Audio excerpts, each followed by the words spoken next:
and a bevy of sparkling diamonds. The second hand ticked and reminded me I was waiting, something I'd become very good at. I'd arrived the obligatory 15 minutes before my interview, and only a few minutes had gone by.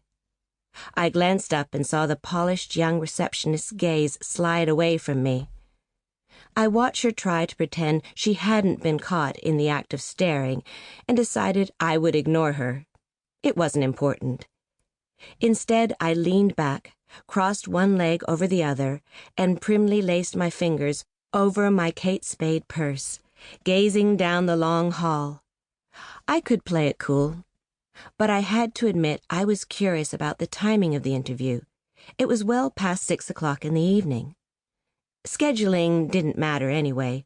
Getting the job did. All I needed was to become a part of the organization, and this interview was my only chance. I was prepared to do just about anything to get my foot in the door. My nerves were shot, though. I drew in a deep breath, as quietly as I could.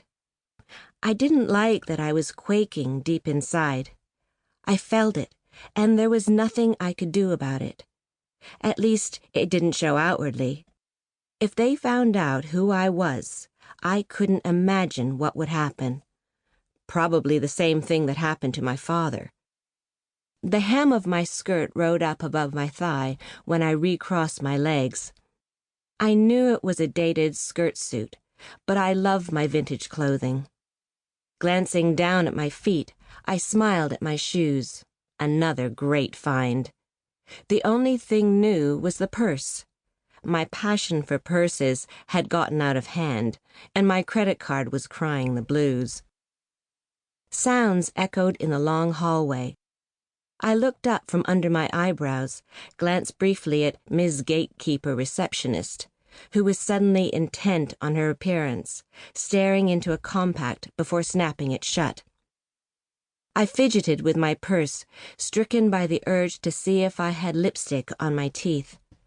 I heard doors open and close, and kept my eye on the end of the hall, drawing in a soft breath when a man appeared. My heart fluttered as he approached, my nerves kicking into high gear. I no longer had time to check my lips, and so I watched the man approach. He seemed about to explode out of his well-tailored suit. I noticed everything about him, imprinting him into my brain. He was gorgeous. And big. Good Lord, he seemed to fill the hall with his presence. The intensity on his face as he concentrated while talking on his cell phone had me holding my breath. His brows, heavy and dark, just like his closely cropped hair, were drawn together. He was focused and walked with confidence. A fierce scar ran over his cheek, just under his right eye. I had the urge to trace my finger along the angry welt across his cheekbone. All sorts of stories about how he had achieved such a scar raced through my overactive brain. None of them was very comforting. He entered the reception area and dwarfed it. I stared at him, my heart pounding. Was my interview with him? He turned to the receptionist, glancing up from his phone, and said something to her that I wasn't able to hear. I tried to hold back a frown when she giggled and flirted. He smiled at her and tapped his fingers on the desk a couple of times. He had big hands, too, before turning around. Then he was in front of me, and I stared up at him.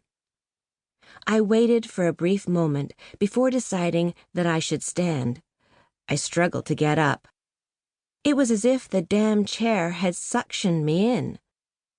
I wiggled, trying to get my legs under me so I could rise gracefully.